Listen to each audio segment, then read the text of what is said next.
오늘은 위기를 기회로 만드는 엎드림, 위기를 기회로 만드는 엎드림이라는 제목으로 함께 말씀을 나누겠습니다. 여러분, C.S. 루이스는 고난은 우리를 향한 하나님의 확성기다 라고 말했습니다.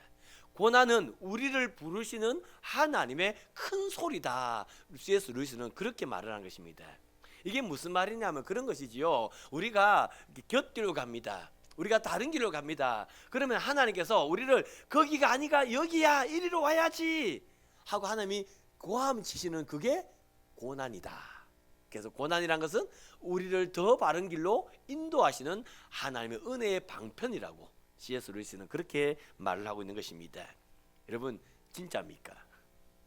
정말 여러분들 고난은 우리를 하나님께 더 가까이 부르는, 더 의로운 자리로 인도하는 하나님의 은혜의 방편이 맞습니까? 여러분, 개그맨이고 사업가인 주병진 씨는 2000년에 여대생 강민지의 성폭행 사건으로 고소를 당합니다.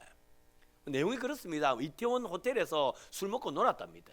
술 먹고 놀고 그리고 나서 이제 그 호텔에 주차되어 있는 자기 차 벤츠에서 강민지 양과 합의로 성관계를 한 거 맞습니다. 그래 했답니다. 근데 이게 합의로 그렇게 한 거랍니다.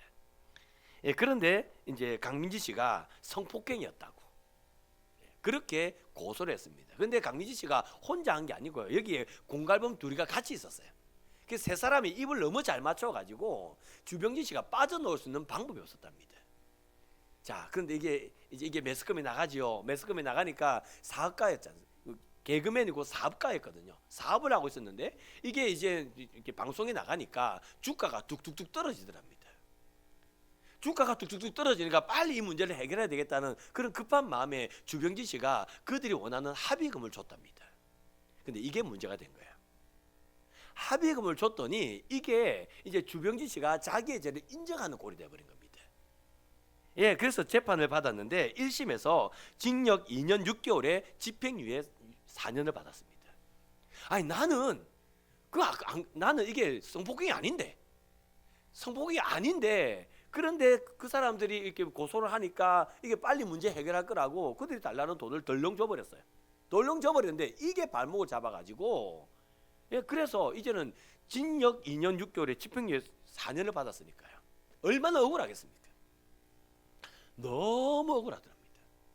너무 억울해가지고요. 주병진 씨가 지갑 안에 있는 여러분들 부적을 꺼내서 찢어붓답니다. 부적이 나를 지키지 못한다는 거죠. 부적을 다 찢어버리고 주병진 씨가 찾은 곳이 교회였답니다. 그때부터 교회를 나왔어요. 교회를 다니는 어느 날 지금은 돌아가셨지요. 고 김자옥 권사님. 그 고 김자옥 권사님 집에 주병진, 박미선, 이성미 이 네 사람이 모인 겁니다. 이 연예인 네 사람이 모여서 그곳에 밥도 먹었겠죠? 밥 먹고 또 그들이 말씀으로 교제하고 그러다가 우리 기도하자. 그렇게 해서 네 사람이 그냥 고 김자옥 씨 집에서 기도를 했답니다. 기도를 하는데 마음이 너무 뜨거워진 거야. 마음이 너무 뜨거워지니까 야 우리 그냥 집에서 기도하지 말고 우리 교회 가서 기도하자. 누군가가 그렇게 말한 겁니다. 그 네 사람이 그래 우리가 교회 가서 기도하자. 그래서 집에서 기도하다가 마음이 뜨거워서 일어나서 이제 옆에 있는 주위에 있는 교회를 갔는데 그 교회가 충신교회랍니다. 제가 여러분들 설교한다고 그 충신교회 한번 찾아 안 봤습니까? 찾아봤더니 여러분들 그 사거리에 있더라고요. 큰 도로 있는 사거리. 거기에 이제 거기 이제 교회가 있더라고요. 그러니까 이게 밤이라도 있잖아요. 차들이 많이 다니고 사람이 많이 다니면 거기에 충신교회가 있는 겁니다. 근데 그 늦은 저녁에 이제는 교회 예배 기도하러 갔더니 여러분들 충신교회는요 철문을 딱 닫아놨더랍니다. 못 들어가는 거죠. 사람은 다니고 차도 다니고 사람도 다니고 근데 교회 기도할 때 교회 문은 닫혀 있고 그래서 이 네 명의 사람이 있잖아요. 그 철문을 붙잡고 기도를 했답니다. 뜨거운 마음에 철문을 붙잡고 사람이 다니든 뭐 차가 다니든 상관도 안 잡고 그 철문을 붙잡고 기도를 하는데 기도를 하고 있는데 갑자기 여기서 흐느적 우는 소리가 들리더랍니다. 그러더니 또 조금 더 시간이 지나니까 갑자기 엉엉 우는 소리가 들리더랍니다. 그래서 누가 이렇게 우노 싶어서 눈을 떠서 봤더니 주병진 씨가 이게 철문 잡고 기도하다가 이제는요 그 길바닥에 앉아가지고 막 엉엉 울면서 기도를 하더랍니다. 그날 주병진 씨는요 자기 억울한 것, 자기 분한 것 그거 다 토하고 아마 기도 안 했겠습니까? 누가 다니든 차가 다니든 상관하지 않고 그렇게 하나님에 매달려 기도를 했답니다. 그런데 있잖아요. 그리고 난 다음부터 이상한 일이 생겼습니다. 지금까지는 그 강민지 씨가 증거를 조작하고 허위로 고소를 했는데 그에 대한 뭐 근거가 없어요. 이게 허위다라고 할 수 있는 그런 근거를 찾을 수가 없었어요. 워낙 이 세 사람 입을 잘 맞춰놨기 때문에 빈틈을 찾을 수가 없었는데 그렇게 기도하고 난 다음부터는요, 이들의 이게 조작이었다는 게 그게 그런 증거들이 하나씩 나타나기 시작했습니다. 그래서 2심에서 무죄 선고를 받습니다. 대법원까지 항소가 됐어요.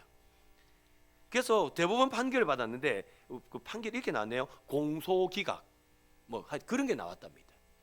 공소기각 판결을 받았습니다. 소위 말하여 주병진 씨는요, 꽃뱀 사건에 휘말려 가지고 주병진 씨는 정말 힘들고 어려운 고난을 당했던 것입니다. 그런데 이 어려운 고난을 통해서 이 주병진 씨는요, 그 부적을 찢어버리고 하나님께 나와서 기도할 수 있는 사람으로 그 인생이 바뀐 겁니다. 자, 그러면 여러분들 고난이 그냥 고난으로 머물러 있은 것입니까? 고난이 새로운 삶을 살 수 있는 길을 여는 방법이었습니까? 이게 지금 C.S. 루이스가 하는 말입니다. C.S. 루이스가 하는 말이 고난은 우리를 향한 하나님의 확성기다. 고난은 힘들고 어려운 것이지만 이런 고난을 통해서 하나님은 우리를 하나님께 더 가까이 부르는 하나님의 은혜의 도구다. C.S. 루이스는 그렇게 말하는 것입니다. 여러분, 우리의 삶에는 이런 주병진 씨가 경험한 C.S. 루이스가 말하는 고난이 하나님께로 부르는 이러한 그 은혜의 도구로서의 그런 모습이 있었습니까? 여러분 삶에는 이런 모습이 있으셨나 이 말입니다. 여러분 민수기를 한번 읽어보십시오. 민수기를 한번 읽어보시면 그 모세가 그 이스라엘 백성을 광야로 인도하면서 그의 인생에 큰 고난이 큰 위기가 3번 있었다는 것을 알게 됩니다. 그게 민수기 14장, 민수기 16장, 민수기 20장입니다. 민수기 14장, 16장, 20장은 정말 모세가 감당할 수 없는 정말 큰 고난이 있었음을 보여줍니다. 먼저 민수기 14장입니다. 민수기 14장은요, 여러분들 가데스 바네아 사건입니다. 이스라엘 백성들이 이제 그 가나안 입구까지 갔습니다. 그때 이제 12명의 정탐꾼들 이제 가나안 땅을 40일 동안 정탐하게 하지요. 그래서 그 정탐꾼이 12명이 40일 동안 가나안 땅을 돌아보고 난 다음에 돌아왔습니다. 돌아와서 이제는요 12명 중에 10명이 이렇게 보고합니다. 우리가 보기에도, 우리가 스스로 보기에도 메뚜기와 같다. 그들은 기골이 장대하고 그 땅은 비옥한데 그 기골이 장대한 그들 앞에서 우리는 내가 보기에도 메뚜기 같다. 이 말은 그 땅을 차지할 수 있단 말이에요? 차지할 수 없단 말이에요? 차지할 수 없다 이 말입니다. 그 말을 듣고요 온 이스라엘 백성들이 밤새 웁니다. 밤새 울고 모세를 원망합니다. 그리고요 그들이 이제는요 그 원망의 눈빛을 가지고 모세를 찾아와요. 여러분들 이스라엘 백성이 남자 장정만 60만이거든요. 다 합치면 200만이거든요. 그 200만 명이 모세와 아론을 찾아오는데요 원망과 분노가 가득한 눈빛으로 지금 그들이 찾아오고 있단 말입니다. 그렇게 그 많은 사람이 모세를 찾아올 때 모세가 어떻게 했는지 아세요? 그때 모세는 이스라엘의, 내가 그대로 읽어드릴게요. 모세와 아론은 이스라엘 자손의 온 회중 앞에서 엎드린지라. 뭐한지라? 엎드린지라. 그들이 분노하고 막 달려올 때에 야 너가 와 그러노? 너가 와 그러노? 너가 내 말 좀 들어봐라.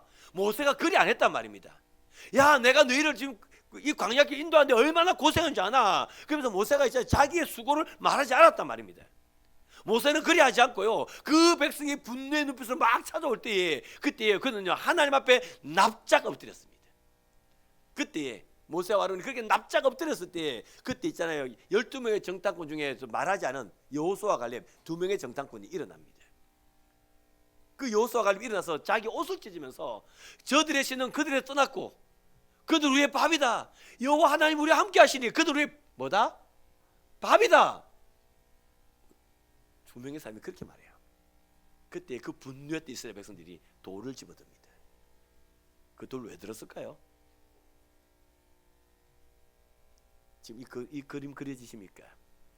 모세와 아론은 엎드려서 기도하고 있고 여호수아와 갈렙은 일어나서 너무너무 억울해서 그의 옷을 찢으면서 왜 우리 하나님 우리와 함께 하시는데 왜 니네들은 그렇게 지금 불평하고 있느냐? 우리 밥이다. 우리 이길 수 있다. 가자.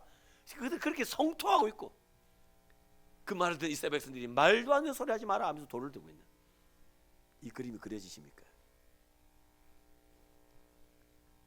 그때 하나님이 임재하십니다. 여러분이 그리는 그 그림 위에 이제는 하나님이 임재하십니다. 자, 그 부분 한번 읽어보실까요? 민수기 14장 10절입니다. 민수기 14장 10절 말씀 같이 읽겠습니다. 시작. 온 회중이 그들을 돌로 치려 하는데 그때에 여호와의 영광이 회막에서 이스라엘 모든 자손에게 나타나시니라. 아멘. 그때 회막에서 여호와 영광이 쫙 아마 구름이 쫙 모였겠죠. 하나님의 임재의 상징이 구름이 확 모이면서 그 회막에서 이제 하나님이 역사하기 시작한 것입니다. 여러분 이때 하나님이 여러분들 분노에 있는 그 다수인 그 분노에 있는 그 이스라엘 백성의 편이 되셨을까요? 여호수아와 갈렙, 모세와 아론의 편이 되셨을까요? 다수가 아니었다는 것을 기억하시기 바랍니다. 다수가 아니었어요. 회막이 마신 그 하나님께서는 이제 그 하나님의 언약의 땅을 악평했던 그들을 다 죽이십니다. 그래서 하나님 그 문제를 해결하세요. 이게 민수기 14장입니다. 그 민수기 16장에는 어떤 얘기가 나올까요? 민수기 16장에는 고라 자손의 반역이 얘기가 나옵니다. 고라 자손이 다단, 아비람, 온과 함께 당을 지었습니다. 그들이 함께 당을 지어가지고 왜 모세야 너희만 여호와의 총에서 스스로 높이느냐? 그들이 그렇게 불평합니다. 이게 이런 거죠. 여러분들 이제 회막에서 하나님께 제사를 드리지 않습니까? 하나님께 제사를 드리면 아론은 뭐 했을까요? 아론은 제단 앞에서 물두멍에 물떠넣은 거기서 손 씻고 맞죠? 안 그랬겠습니까? 그리고 제단 앞에 가서 그 아주 거룩한 옷을 입고 제일 멋진 옷 입고 그 가서 제단 앞에서 두 손을 높이 들고 오 여호와시여 뭐 이래 안 했겠습니까? 그러면 고라 자손은 뭐 했을까요? 예, 모세가 손 씻는 물두멍에 물 떠다 나르고 맞잖아요. 그 제사 드리려면 그 뭐 짐승 잡고 그 피 갖다 주고 그건 누가 했을까요? 그러니까 이 말이 무슨 말이냐면 우리 표현하면 왜 여호와의 총에서 니네만 높아지니고 왜 우리는 평생 네 시다발이 해야 되나? 내가 네 시다발이가 이게 이 말이 그 말입니다. 예. 그들이 지금 그렇게 하면서 혼자 나온 게 아니라 여러분들 보세요. 다단, 아비람, 온과 함께 당을 지었다. 당을 지어서 그래서 우르르 몰려와가지고 왜 니만 그렇게 높아지느냐? 지금 그렇게 원망하고 있어요. 그때 모세가 뭐 했을까요?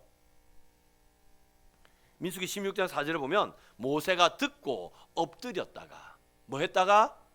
엎드렸다가 그때 모세가 이론과 논리를 말하는 게 아니라 이게 정석이지 라고 말하는 게 아니라 그때 모세는 제일 먼저 그들이 우르르 몰려올 때 그때 모세는 엎드린 것입니다.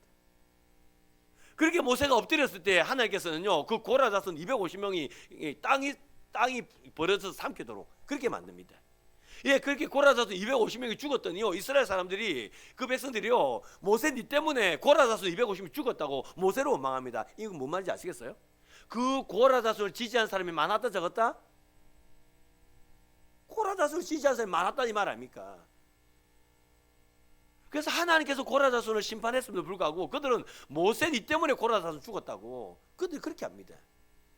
그때 하나님께서 연병을 보내서 14,700명이 연병으로 죽게 합니다. 예, 모세가 한 게 뭡니까?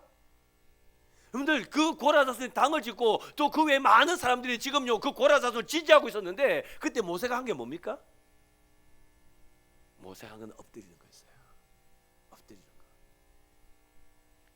여러분들 민수기 20장도 마찬가지입니다. 모세가 세 번째 가졌던 그 고난이 그 감당할 수 없는 고난이 민수기 20장에 나오는데요. 민수기 20장은 르비딤 사건입니다. 이스라엘 백성이 르비딤에 장막을 쳤습니다. 예, 광야길을 걷다가 이제 르비딤이라는 곳에 장막을 쳤는데요. 이스라엘 백성들이 그 보니까 뒤를 둘러보니까 물이 없는 겁니다. 아마 그랬겠지요. 광야길을 걸을 때 목이 말랐을 겁니다. 그런데 이제 장막을 치는 곳에 가면 물이 있을 거야. 그러면서 목마름을 참고 안 왔겠습니까? 그런데 장막을 쳤는데 옆에 물이 없는 거야. 그래서 이제는 짐승들이 목말라서 이제는 고통하고 있습니다. 아이들이 목마르다고 울고 있습니다. 그러니까 이스라엘 백성들이 이제는 모세 앞에 분두하면서 원망하면서 달려온 거죠. 물이 없다고. 그때 모세 뭐 했을까요? 자, 여러분들 그때 모세 뭐 했을까요? 대답 한번 해보시오. 뭐 했을까요? 예, 그때 모세가 야, 내가 한두 사람도 알고 이 200만이 된 이 많은 사람 물을 내가 어찌 구하노? 나 뭐한다? 배째라. 모세가 그리 안 합니다. 그때 모세는 하나님 앞에 엎드립니다. 그때 하나님께서는 반석을 통하여 이스라엘 백성에게 물을 내게 하신 겁니다. 여러분들 이게 모세의 위기 관리법입니다. 모세는요, 자기가 감당할 수 없는 큰 문제 앞에 놓여 있었다고요. 예, 자기가 감당할 수 없는 그 큰 문제 앞에 놓였을 때 모세는요, 자기의 지혜로 자기의 무슨 방법으로 하려고 하지 않았습니다. 모세는 그런 문제가 터지면 제일 먼저 하는 게 뭐냐면 하나님 앞에 엎드렸다는 것입니다. 여러분, 근데 이게 지혜로운 방법 아니겠습니까? 어느 걸로 예를 한번 들어볼까요, 여러분들?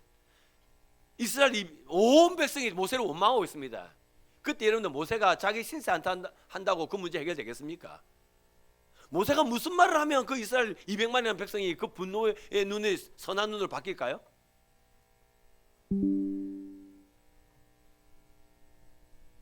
그런데 여러분들 모세가 해결할 수 없는 그 문제를 하나님에 엎드리면 하나님이 해결해 주신다는 것입니다. 이게 제일 지혜로운 방법이죠. 여러분들 이 지혜로운 방법을 사용하십니까? 인지심리학자인 아주대 김영일이라는 교수님, 제가 설교할 때 자주 인용하는 그 교수님이 계십니다. 그 아주대 인지심리학자인 이 김영일 교수님이요, 아주 재미난 실험을 우리에게 소개해 줍니다. 그 실험의 내용이 그런 거예요. 실험실 안에요, 여기에 줄을 하나 내려놓고 여기에 줄을 하나 내려놓습니다. 그리고 거기에 대학생을 들어가게 해요. 그 대학생에게 이쪽 끈을 잡고 저쪽 끈도 잡으라고 그렇게 얘기해요.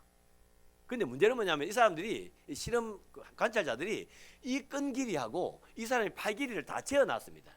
그래서 이쪽을 딱 잡고 쫙 가서 이쪽을 잡으려면 이게 간당간당해서 이게 안 잡히도록 딱 그렇게 재어놓은 거예요. 그러니까 당연히 가서 이쪽 잡고 이쪽 잡으려고 하면 이게 안 잡히는 거죠. 그 잡으려고 막 이렇게 하고 있지만 안 되는 겁니다. 그때에 이 실험자들이 그 대학생에게 가위를 주는 겁니다. 가위를 줬어요. 자, 그럼 이제 대학생이 가위를 받았습니다. 이 가위를 어떻게 사용할까요? 자, 여러분이 대학생입니다. 이 가위 어떻게 사용하실래요? 거의 대부분이 그렇게 한답니다. 가위를 이렇게 잡는답니다. 그리고 이쪽에 끈을 잡고 이렇게 갑니다. 가서 이쪽 그 끈을 잡을기라고 이 가위를 갖고 이렇게 그 끈을 잡습니다. 잡으면 줄이 똑 끊어집니다. 아이 끊어졌는데 좀 더 위에 또 잡어요. 또 끊어집니다. 그래서 이번에는 이제는 하는데 이 가위가 끈이 안 닿아가고 또 간당간당해서 이러고 있답니다. 근데 있잖아요, 이제 아까처럼 똑같이 딱 세팅해 놓은 데다가 가위가 아니고 거기다 망치를 준답니다. 망치를 주면 어떻게 하시려 했어요? 망치를 주면 거의 모든 학생들이 그 망치를 이쪽 끈에 묶는답니다. 그래서 이걸 탁 던져놓고 왔다 갔다 할 거 아닙니까? 이거 딱 잡고 오면 탁 잡는답니다. 자, 그래놓고 다시 가위를 줍니다. 원상복귀 해놓고. 그러면 가위를 이렇게 잡고 끊어 먹을까요? 가위를 묶을까요? 처음부터 그러지. 근데 정말 기가 막히게 가위를 주면 묶을 생각을 아무도 못하고 전부 다 요래 잡고 요래가 잡을 기라고, 잡으면 끊어지고 그리 한답니다. 근데 있잖아요, 이렇게 가위를 이렇게 끊어 먹은 애들 있잖아요. 끊어 먹은 애들에게 그 실험가들이 끊어 먹어서 이제는 이제 안 돼서 가득한 애들에게 나오라고 그런답니다. 나와서 저기 가서 좀 걸어보라고, 길을 좀 걸어보라고 시킨답니다. 그러면 앞에 그게 안 됐으니까 얼마나 애들이 속이 상하겠습니까? 열 안 받겠습니까? 속 싸고 열 받아 가지고요 그 길을 걷는답니다. 그 길을 걷다가 갑자기 애들이 아 이란답니다. 유레카를 한답니다. 아 맞지. 이거 묶으면 되는데 내가 왜 끊으려면 끊어 먹었지? 그 실험실 안에서 생각하지 못했던 것을 실험실 밖에 나가면 생각이 된답니다. 그래서 김경일 교수는 너무 답답하고 힘들 때는 그 안에 있지 말고 밖으로 나가서 걸어라. 그러면 새로운 방법을 얻을 수 있다. 이 실험을 통해서 그거를 얘기합니다. 예, 여러분 맞습니다. 여러분 맞아요. 여러분들 실험실 안에서요 그 문제를 해결하려고 전전긍긍하잖아요. 그러면 정말 기가 막힌 게 실험실 안에서 이 문제 해결하고 전쟁하면 거기에 더 집중을 해요. 이 가위 끝에 더 집중한다고요. 그러면 끈을 잡아요, 끊어 먹어요. 그럼 문제가 해결된단 말이니까 문제가 더 어려워진단 말입니까? 더 어려워진단 말이에요. 지금 여러분들이 무슨 고난 앞에 문제 앞에 있습니다. 고난 앞에 문제 앞에 있는데요. 정말 우리의 문제는 뭐냐면 이걸 해결할 거라고 자꾸 거기만 집중해요. 그 문제만 집중해요. 그러면 해결될까요? 더 어려워질까요? 더 꼬입니다. 그래서 김경일 교수는 실험실에서 나와라. 나와서 걷다 보면 생각하지 못했던 방법을 알게 될 거다. 김경일 교수님의 말씀입니다. 근데 있잖아요. 저는 이렇게 말씀드리고 싶습니다. 그 실험실 안에서 아무래도 안 됩니까? 그 고난의 방 안에서 내가 이렇게 해보고 저렇게 해보니까 인생이 더 꼬입니까? 그러면요, 그때 어떻게 하시냐면 그때 엎드리란 말입니다.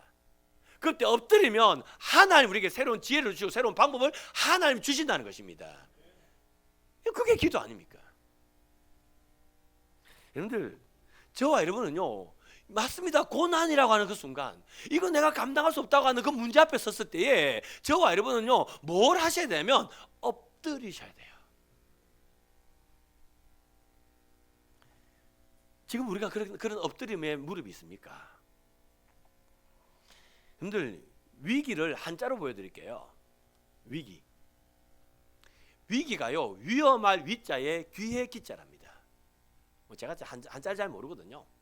근데 위기가 그렇대요. 위험할 기회기. 그러니까 위험이라고 하는 부정적인 의미가 있고요. 기회라고 하는 긍정적인 의미도 위기에는 두 개 다 들어 있습니다.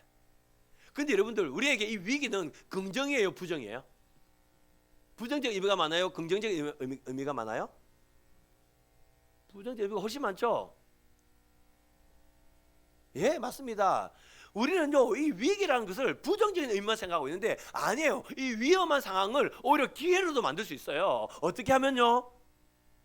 위험에 집중할 때가 아니라 오히려 기도할 때 이 부정적인 게 오히려 기회의 긍정으로 바뀔 수 있다는 것입니다. 하나님이 이렇게 기회로 바꾸어 주신다는 것입니다.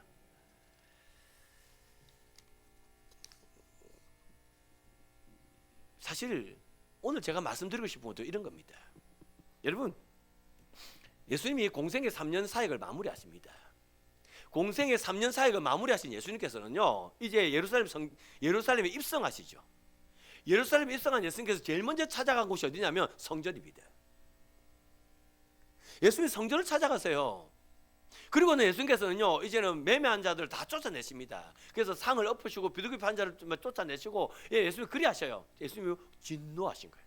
예수님 화가 나서 막 그들을 쫓아내시면서 예수님께서 하신 말씀이 뭐냐면, 내 집은 만민이 기도하는 집이라 하지 아니하였느냐? 너희는 강도의 소굴을 만들었도다.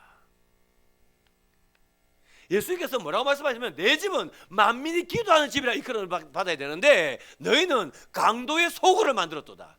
여기서 강도의 소굴이 뭔지 아세요? 예레미야 7장 11절에 나오는 말씀입니다. 예레미야 7장 11절에 보면 당시 유대인들이요, 성전을 하나님의 전으로 믿고 있었습니다. 지금 여러분들 목사 맞죠? 지금 그런 얼굴인데, 예, 맞습니다. 당시 유대인들이요, 그 성전을 하나님 전으로 믿었어요. 그러니까 하나님 임재하는 곳이니까 그들이 그 성전에 갈 때 있잖아요, 정결한 음식 재물 갖고 갑니다. 살찐 소 가지 갑니다. 예, 그래서 그 앞에 하나님 앞에 제사를 드리죠. 제사 드리고 그들 기도합니다. 기도해서 그들이요, 하나님의 은혜를 받습니다. 그곳이 성전이었어요.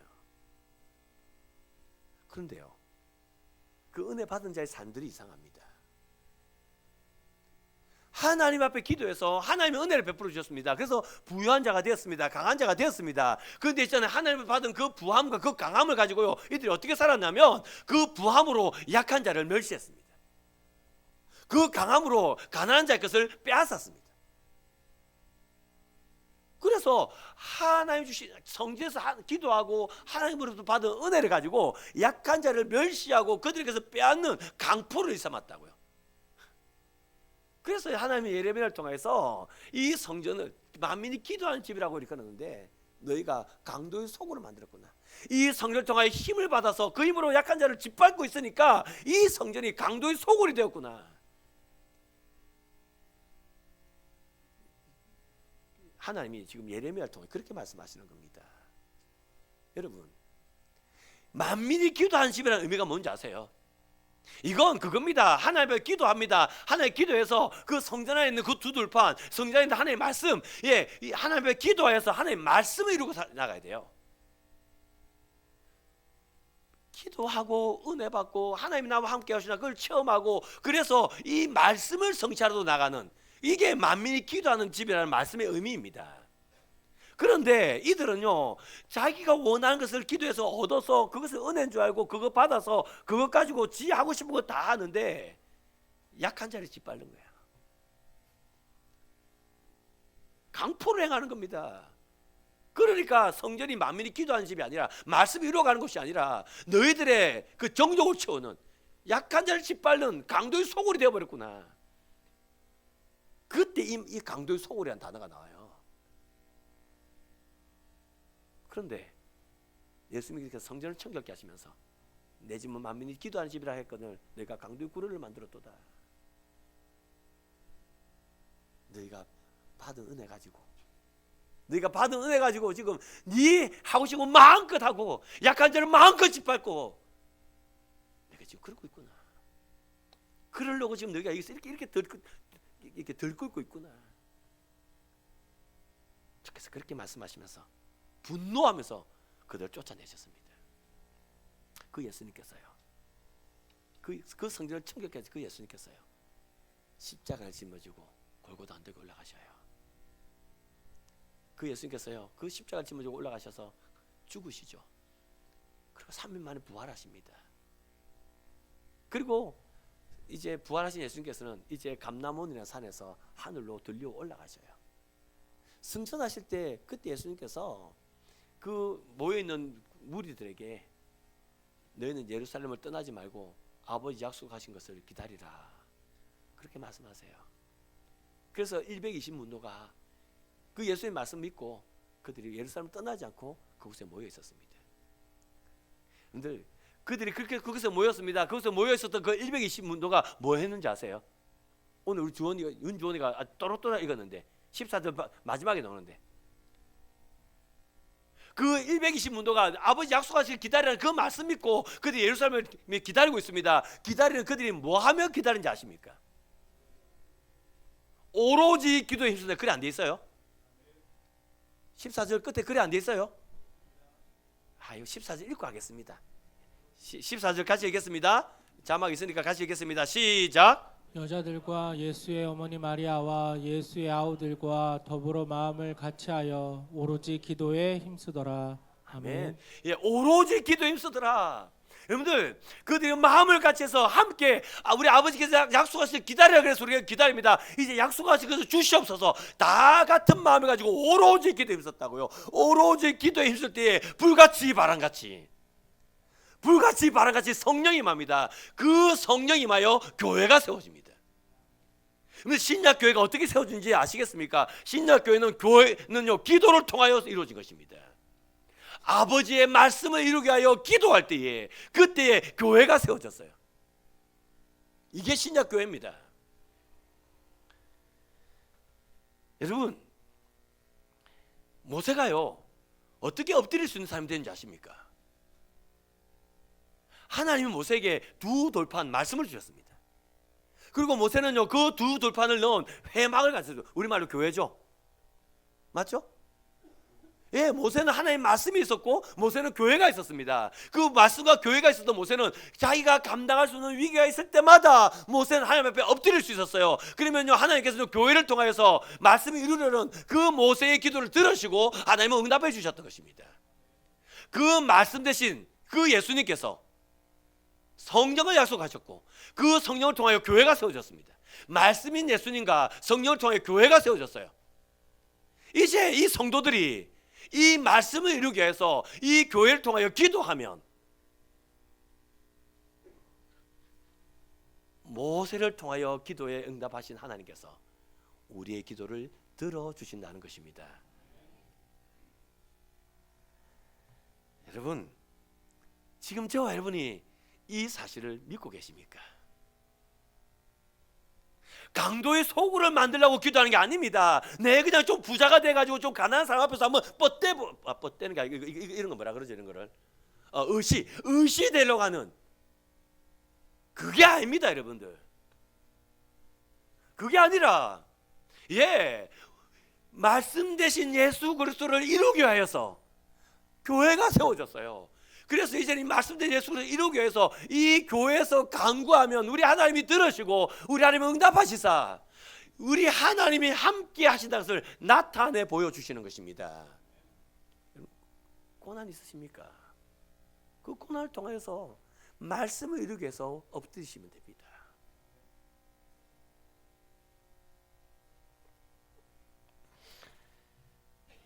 한 초등학생이 전도사님에게 예배 후에 이렇게 묻습니다. 전도사님, 왜 기도할 때는 무릎을 꿇고 눈을 감고 두 손을 모아야 합니까? 아마 그 전도사님이 예배 시간에 그래 했겠죠. 얘들아, 이제 하나님 앞에 기도해야 된다. 무릎 꿇고 두 손 모으고 눈 감고 우리 기도하자. 아마 그래 했겠지요. 그러니까 예배가 마치고 난 다음에 이 아이가 전도사님 묻는 거예요. 전도사님, 왜 기도할 때는 꼭 무릎을 꿇고 두 손을 모으고 눈을 감아야 돼요? 하고 물었습니다. 그때 이 전도사님이 이 아이에게 한 대답을 한번 들어보십시오. 무릎을 꿇는다는 것은 내가 해결하기 위하여 돌아다니지 않겠다는 것이고, 눈을 감는다는 것은 내가 무엇을 찾아 살피지 않겠다는 것이고, 손을 모은다는 것은 내 손에 움켜쥐지 않겠다는 것이야. 그래서 믿음으로 무릎을 꿇고 있으면 하나님이 일하시고, 눈을 꼭 감고 있으면 하나님이 좋은 것을 찾아주시고, 두 손을 모으고 있으면 하나님이 그 손에 꼭 필요한 것을 쥐어주신단다. 성경에 나오는 건 아니지만 참 전도사님이 아이에게 바르게 가르쳐준 거 아니겠습니까? 기도할 때 여러분, 무릎을 꿇는다는 것은 이제 내가 해결하려고 돌아다니지 않겠다는 것입니다. 기도할 때 두 손을 모으는 것은 내가 이 손에 뭘 거머쥐지 않겠다는 것입니다. 내 거 거머쥐지 않겠다는 것입니다. 두 눈을 감는 것은 어디 더 좋은 방법이 없나 두리번 그러지 않겠다는 것입니다. 이제 오직 하나님께서 돌아다니시고 하나님께서 보시고 하나님께서 채워주실 거다. 이거를 무릎 꿇고 두 손 모으고 눈을 감음으로 표현하는 것이라고 전도사님 아이에게 그렇게 가르쳐준 겁니다. 여러분, 우리에게 이 믿음 있습니까? 우리에게 이 믿음 있어요? 무릎을 꿇고 두 손을 모으고 눈을 감으면 하나님이 다니시고 하나님이 더 좋은 걸 찾으시고 하나님이 채워주신다. 이 믿음 있으십니까? 저는요, 성묘하다가 낸 그 작은 불씨가 이렇게 큰 재앙이 될 줄 몰랐습니다. 저는요, 용접하다가 튄 그 작은 불꽃 하나가 이렇게 엄청난 화재가 재난이 될 줄은 저는 몰랐습니다. 그 작은 불씨 하나가 어떻게 산 전체를 태우고 또 그 산을 넘어갑니까? 어떻게 그 작은 불씨가 며칠 동안 불을 태우는 이런 재난이 됩니까? 전 요번에요, 이 산불 이거 보면서 와, 진짜 아무것도 아닌, 진짜 작은 아무것도 아닌 게 이렇게 큰 재난이 될 수 있구나 하는 걸 제가 이번에 이 화제를 통해 보고 있습니다. 그리고 제가 또 본 게 있습니다. 그게 뭐냐면 지난 수요일인가요? 몇 요일이죠? 이번 주에 비가 조금 오지 않았습니까?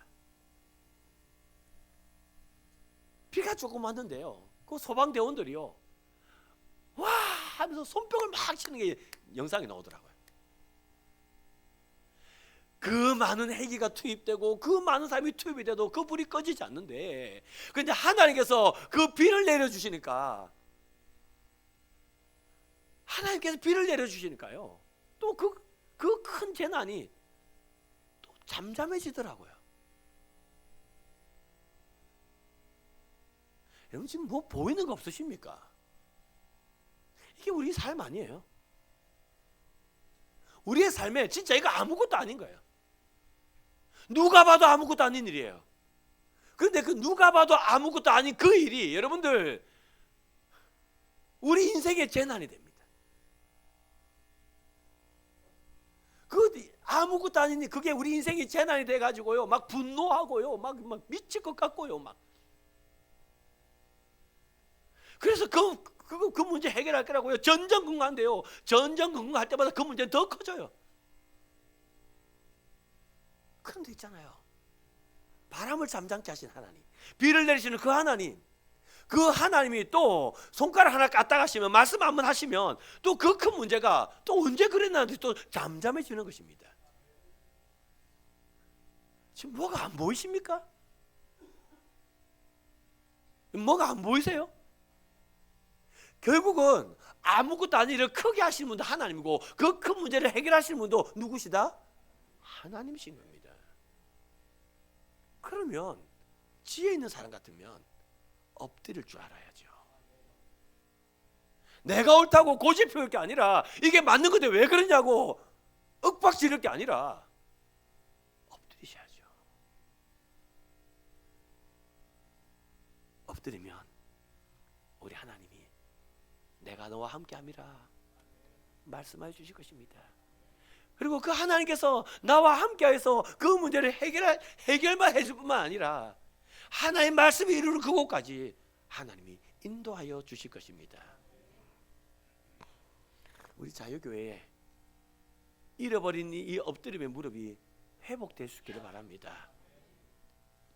지금요, 설교 시간에 이런 표현 써서 미안합니다만은 미칠 것 같은 사람이 있을 겁니다. 분노가 들끓어서, 원망이 들끓어서 미칠 것 같은 사람이 있을 겁니다. 그 분노 다 내어보십시오. 그 원망 다 내어보십시오. 결과가 뭘까요? 예, 그 결과 결코 옳지 못할 겁니다. 하나님은 그 고난 가운데 분노, 성질 다 내보라고 주신 거 아닙니다. 그 시간에 분노를 내야 될 그 시간에, 성질대로 해야 될 그 시간에 하나님은 무릎 꿇기를 원하십니다. 엎드리기를 원한다고요. 엎드리면 하나님의 지혜가, 하나님의 능력이 나를 붙잡아 주실 것입니다. 우리 자유교회에 이 엎드림의 능력이 있고, 우리 자유교회 성도들에게 이 엎드림의 역사가 있기를 주의 이름으로 축원합니다.